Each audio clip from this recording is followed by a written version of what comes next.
The Adventures of a Cat, and a Fine Cat Too, by Alfred Elwes. Section 4. A New Leaf. A great change was made in my manner of life very soon after this last adventure, which may be looked upon as the closing scene of my wild and thoughtless kittenhood. I was now entering upon a new course of existence, where far different pursuits had to engage my attention.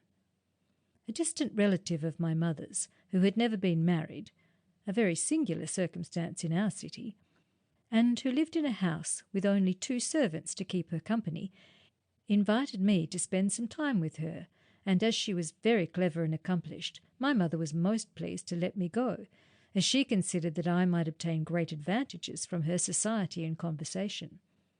The sort of life I had been leading made my first days spent at Hum Villa very dull and tedious, for my cousin, although most gentle and kind, was precise to an extraordinary degree, and could not bear the least disorder either in her house, her person, or the manners or appearance of those about her. Truly, both she and her servants were orderly enough, for they were washing at least 10 times a day, and never sat down to a meal or got up from it without licking themselves all over for a good half-hour. By degrees, however, what seemed to me irksome and fussy wore imperceptibly away, and I was not long in discovering that cleanliness of body has a good deal to do with promoting purity of mind.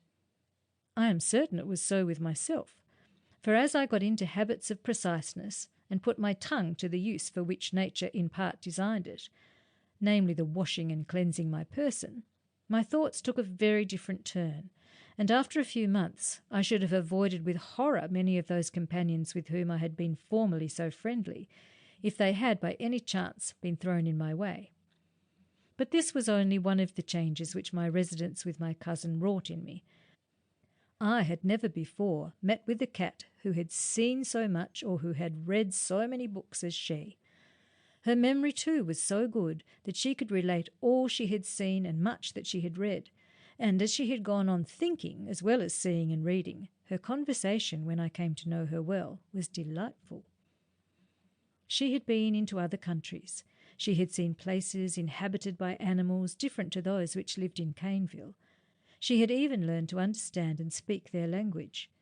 She told me she had read that there were cities filled with creatures called men, who considered themselves superior to all other beasts, which they used as slaves and killed for food.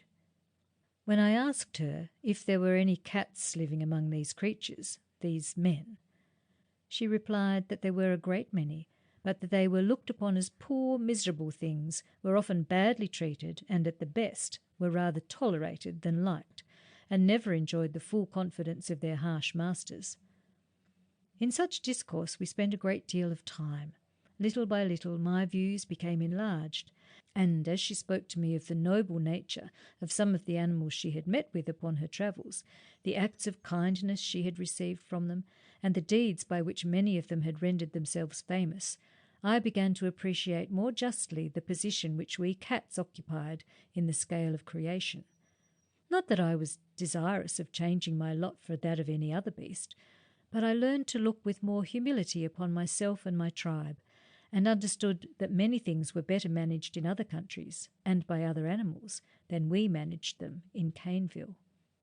But none of my good cousin's accomplishments pleased me so much as her perfect knowledge of music.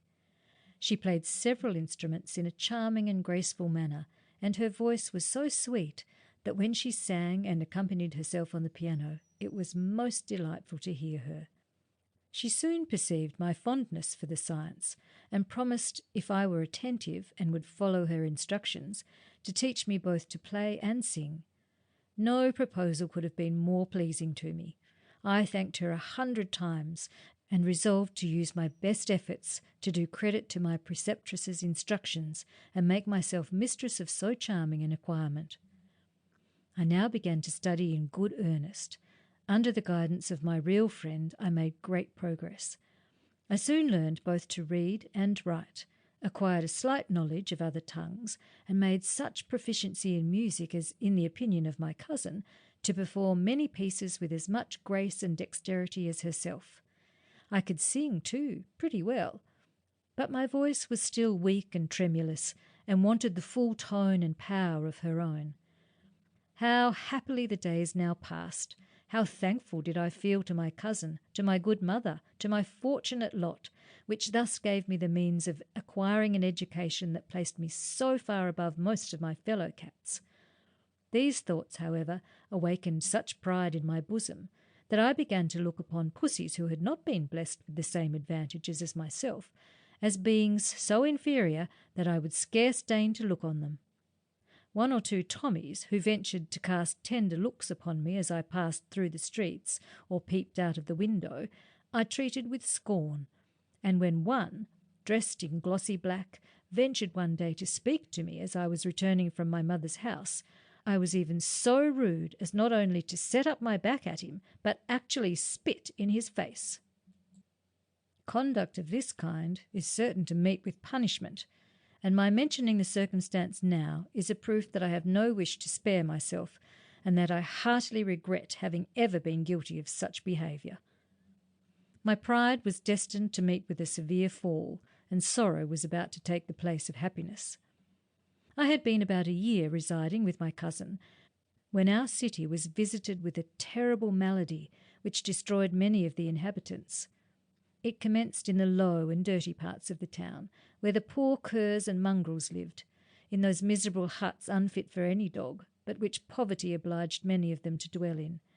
It soon extended to the cats' quarter, and some of the best families were swept off by the infection. Death was particularly busy in my own family. My father fell first, then two of my sisters, and at last my mother. Her loss was heaviest of all, and I had scarce recovered from the shock when my kind friend, my good cousin, also caught the disease and quickly passed away.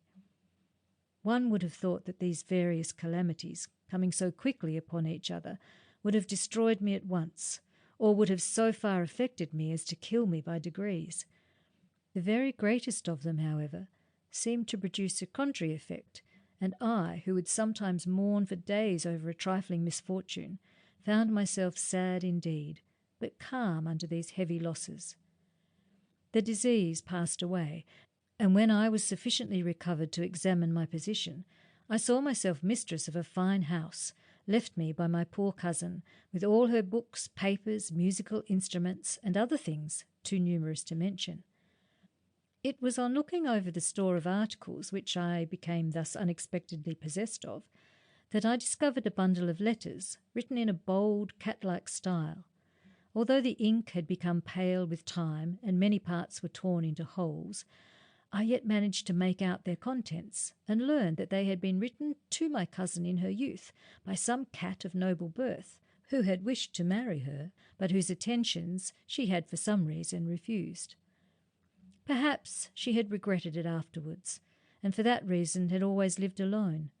Perhaps he had died, or left the city, or a number of ideas came into my mind about him, and I even tried to imagine what he was like, and whether he at all resembled the Tom in black I had been so rude to some time before.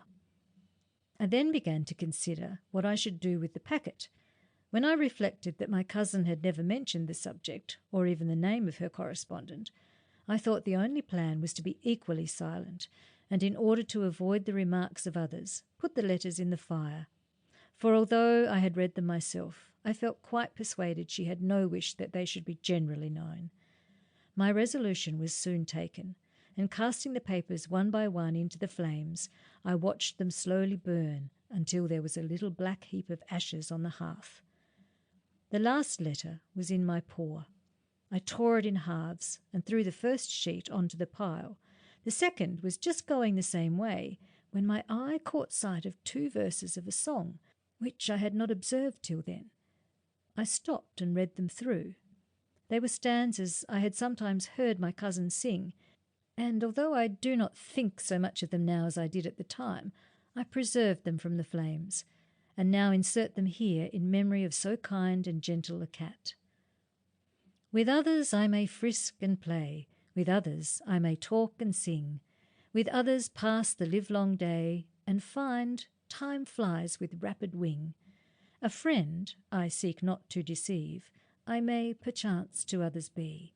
But my darling puss, believe, I purr, I only purr for thee. Thy form is stamped upon that heart, which, true to thee, will beat till death. Thy praises, dear one that thou art, will mingle with my latest breath. Deign then to smile upon my suit, nor heedlessly my vows refuse, but trust the honour of the brute who seeks to win thee with his muse. The education I had received and the advantages I possessed in the way of books, joined to my present loneliness, induced me to carry out an idea that had more than once entered my head, and which my kind relation, when alive, had strongly encouraged. This was to get together with the kittens of some of my friends who were anxious to obtain knowledge, and impart to them some portion of that I had myself acquired, in brief, to keep a school. I never ceased to remember the words of my poor cousin when speaking on this subject. "My dear," she had often said, "it is the duty of every cat in this world to make herself useful. She is sent here for that purpose, depend upon it. And although all cats cannot be useful in the same way or to the same extent, some being placed in very different circumstances to others, every cat, rich or poor, may do a certain amount of useful work, which, if she neglects, she is wicked. No employment is so honourable as that of teaching to others the learning we have ourselves attained. For learning destroys prejudice, makes us better as well as wiser, and helps us to bear with greater fortitude the calamities of life. As you yourself have acquired learning, you may therefore show your usefulness by imparting it to others, and depend upon it, no consolation will be greater to you in hours of misfortune, and even on your bed of death, than the thought that you have not spent your life in vain." It was with such sanction that I entered on my new career. Each day might I have been seen perched on a high-backed chair, with book in hand, examining my class as it stood up before me, a rod within my reach to frighten evildoers, the inattentive and the careless, and sometimes with a dunce of a kitten before me standing upon a form with an ugly cap upon her head, on account of some terrible breach of good manners, or an extra amount of stupidity in conning her tasks. End of section 4.